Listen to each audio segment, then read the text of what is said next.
Welcome back to another one. In today's video we're going to be going over some of my personal favourite hints and tips on breeding Hypancistrus. We're going to be pulling some fry from the L236 tank, triple threes, and the 471s have just started a new trap, which I'll roll a clip of that in a bit for you to see. Not much activity going on with the L333Albinos. We did have one trapping, but I think the male instantly ate the eggs as soon as the female vacated the cave. I will go over something I do actually sometimes put in place to avoid that happening. It is a bit far-fetched, but I will go into that. The 136Bs still haven't given us a spawn yet, but that's to be expected. We've only had them in the dish from I think 2 weeks. I'd probably expect to spawn from them in the next, probably in 2 weeks. So yeah, let's get into the video. If I could ask everyone to like and subscribe before we get into the video, that would be great, but if you don't want to do it yet, maybe do it at the end of the video. So let's get into this one.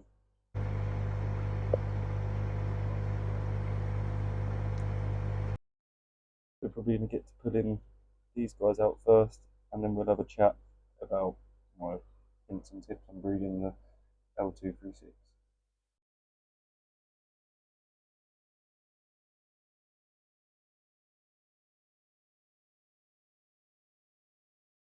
As you can see, we got out the new clutcher fry and the old clutcher fry starting to come out with it, but just giving him a break for a second because I've done it about 12 times or so, and then I just normally give him a break there, just like that, so the other fry can't actually go back into the cave. We've only got 5 or 6 out at the moment, but yeah, I'll come back to you with an overview once we've got them all out. So I did actually try my best to get out what I could. I generally don't like to just shake them and shake them and shake them for too long. There's some of the new eggs there. There's one little baby that's just come out. Doesn't hurt the eggs or anything like that, holding them like this. Probably not a great idea to hold them for too long, obviously, because your body temperature is about 37 degrees and it would actually eventually radiate to the eggs. I think the average human's hand is only about 29 or something like that, 30 the palm of your hand. But anyway, enough about boring facts. So we actually only got 5 of the small free swimmers out. Quite a bit to them, to be fair. But yeah, with Hypans, really just on water quality basis, not anything else. We're not talking about tank setup or anything like that. Just water quality. I find most Hypans will spawn pretty fast and sort of like, what's the word, perpetually for you. But it's all about having a TDS. For me, below 180, I find anything above 180 is just way too much for plecos, and a lot of plecos don't generally have a dry season as such where they're from. There is always a flow to the river. There's just less fresh rainwater going into it, if you know what I mean. So I feel like a higher TDS just imitates what a dry season would be for them in the wild, if you know what I mean. So I like to keep my TDS low on all my tanks anyway. I don't have any fish apart from my multifasciatus that require a higher pH or even anything over 3 GH or 4 KH. That's basically all of my tanks are at, 3 GH, 4 KH. Obviously you've all seen that I use a RODI unit by Aqua TI. And they are a great company, and the guy at IREC that runs it is very helpful. Around to answer questions pretty much instantly whenever I've asked him questions before. As you can see here, I'm just shaking the eggs, just trying to help whatever ones are loose just come free out of their sac, because they have already started to break away, as you can see there. Freed up probably another 5 or 6 since I've been doing this.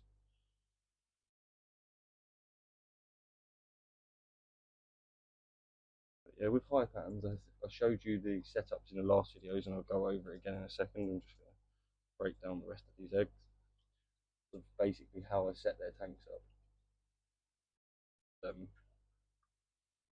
seen a few reports online and pictures of people that go out to the Amazon to find and label new ornamental fish for all of us to enjoy at home.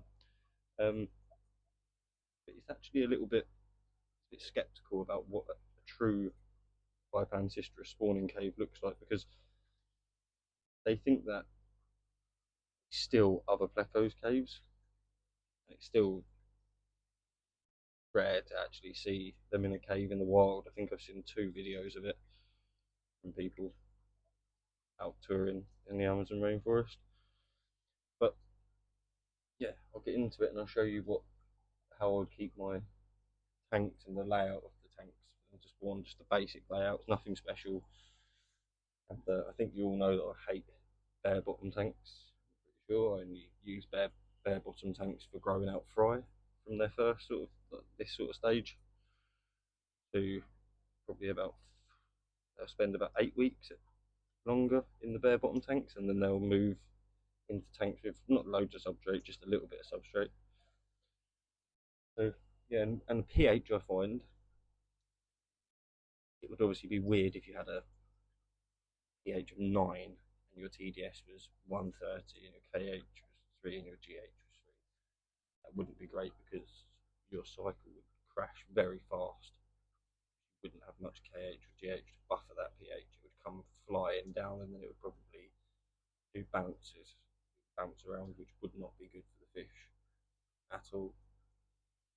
So look, I generally will change 20 to 30% of the water every 3 to 4 days in my tanks. I find that keeps the water fresh, stops any build-ups of nitrates and phosphates. I do have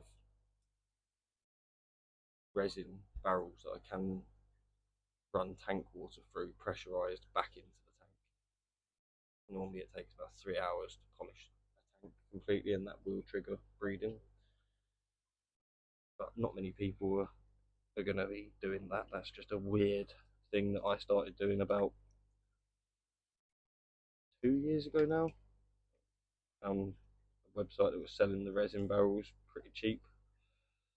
Picked up a load of them, picked up a load of resin, attached an inline pump to it, and started pumping it through my tank, and tank water straight back into the tank, testing the nitrates, 0 within 2 hours of running it through with the resin canisters. But that can be pricey, it's time consuming, it's not a lot of people are in it for that. Right, let's have a look at the tanks, and I'll show you exactly how I set my tanks up personally to breed Hypancistrus.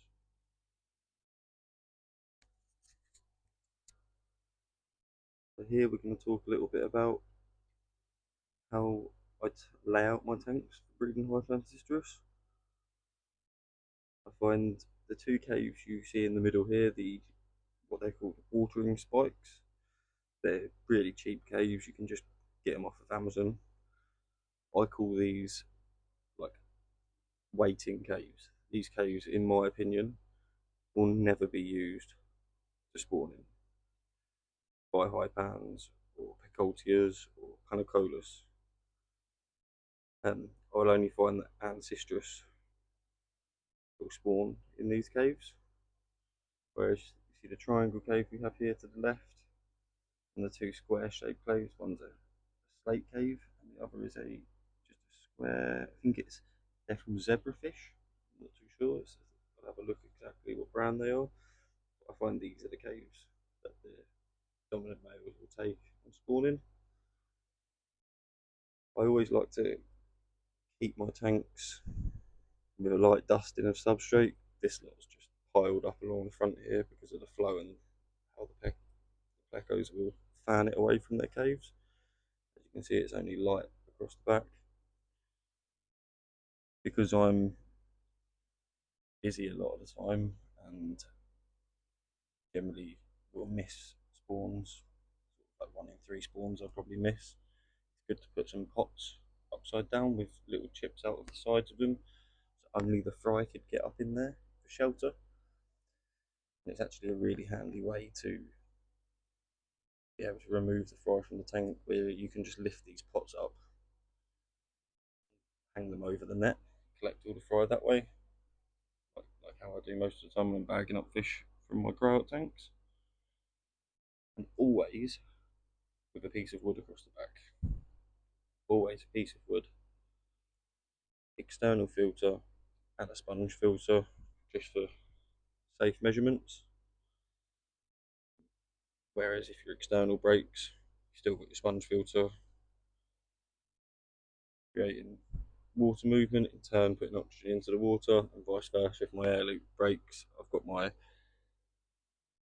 you can see the bubbles coming into the tank here, that's where my external comes in. And the same in my L333 tank.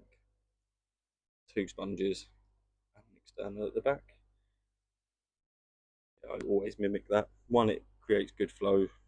2, it scrubs the water and keeps the water completely clean. That's an L333 wild caught 8-year-old male. We're going to take his eggs in a minute and take a look at him. Okay, so I've just popped the fry we pulled out of the L236 basic tank, just on the side here. And now we're going to head over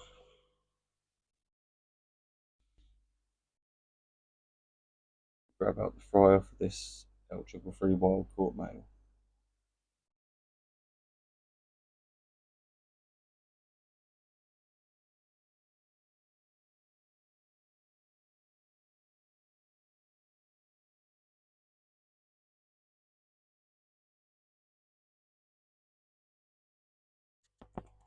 Okay, so that was a lot easier than I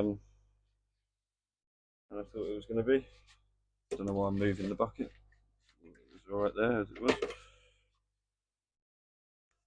So in here, I was trying to give him a count up a second ago, but it looked like there was around 20, 25 in there. Good batch. They're easy to pull out of that male. He's always a really good male in that sense. We'll release the fry. And I just wanted to go over a little bit about like water temperatures and sort of like what not to do and what to do when you're trying to fluctuate the temperature in your tank. I see a lot of people on sort of like Facebook groups and like band groups and stuff.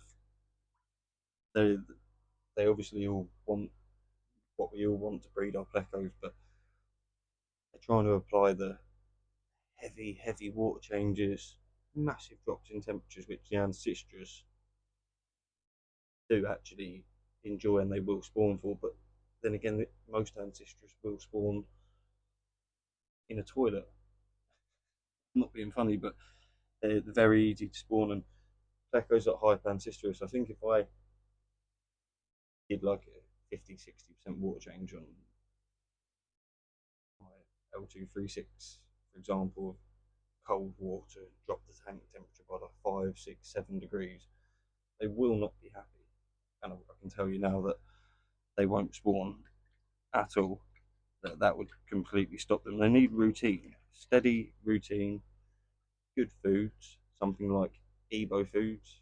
What I feed a mixture of Dr. Basileer, Ebo foods, and I really like certain fish food called krill gran by a company called Tropical. You'll be able to find it on, if you just type in krill gran into Google. I find that's a very good food. That I don't know what it's got in it. It doesn't really have a proper breakdown in the back of exactly what's in it, but I find that food will provide great colour to your fish. Not so much for the growth, it's more for the colour, and I think maybe it's got some sort of colour enhancer inside of it, but they're not great things to feed to your fish, just lots and lots of keratin, because then you sell them to someone and then they lose their colour, and then they're asking you why their fish is so pale or why it's so dark or however it goes. But and tank temperature, I just wanted to go over a little bit of quickly. I keep my fish room at a steady 28.5 degrees. I have a couple of fans in here to circulate the air properly, so I don't have 24-degree tanks on the bottom rack and 28.5 at the top. All my tanks are literally between the bottom racks of 28 and the top racks are sometimes 28.5 to 29. Sometimes they get a little bit too hot up there. But all in all, I think I've covered most of the basics of Hypancistrus. I'll take you around now and just show you all of my Hypancistrus groups and how their tanks are laid out. It is really nothing special. More about keeping a solid routine, getting your fish used to you and used to feeding at a certain time. Don't just let loads of people in your fish room all the time if it's not necessary to have people near your tank of fish that you're trying to spawn. Don't have people in there. Like, keep your kids out of the fish room. I know that defeats the object, but like with my nieces, my eldest niece, she generally can come in the fish room. But my younger niece, well, now she's older now, to be fair, and she is pretty sensible. But before, I couldn't have her in the fish room, as much as I love her. But I might do a little video on them guys in the fish room helping me out. So let's do a little roll through and have a look at all of the Hypancistrus species I have in the fish room, and maybe there'll be a few more little tips or tricks that I forgot to mention along the way. We're going to start the little Hypan tour off with the L136Bs. Male there, just hanging out of his cave. There's a female in this cave here. Trying not to annoy him too much at the moment, just want to get him to spawn. Over here we've got the L333 Albinos.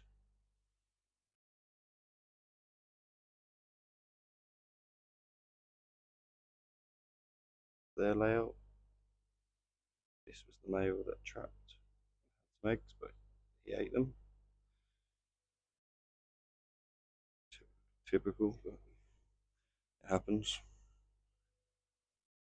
Big female hanging inside the male's cave down there.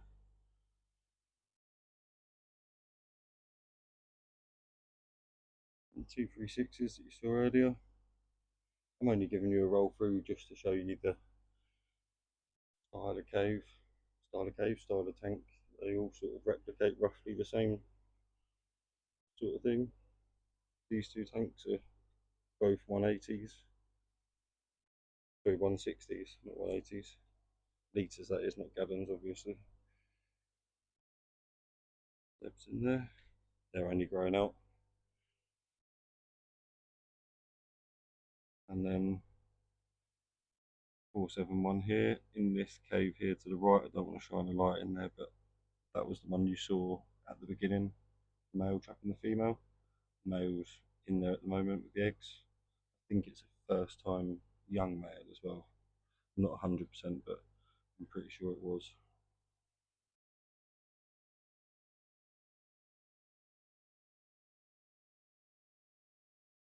There's the baby king tiger plecos that we literally just pulled out. I think I got a better count in a minute ago. I think it's 27 in there. Here's the L236 fry wigglers.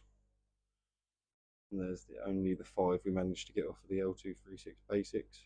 They had a double spawn again, but got to stop letting that happen. But they don't. None of the females want the other male. They only want that male.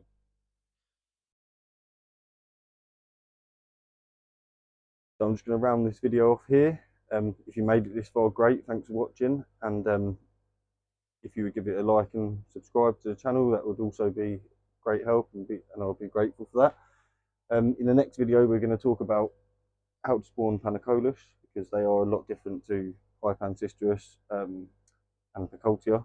Or if you prefer me to talk about Picoltia next, leave a comment in the video, and I'll talk about Picoltia. Depends, whatever people want me to talk about, give it a comment, and I will try and make a video on that. I made this video due to other people asking me to make a video on how I breed my plecos. It's not a how-to, it's how I do it.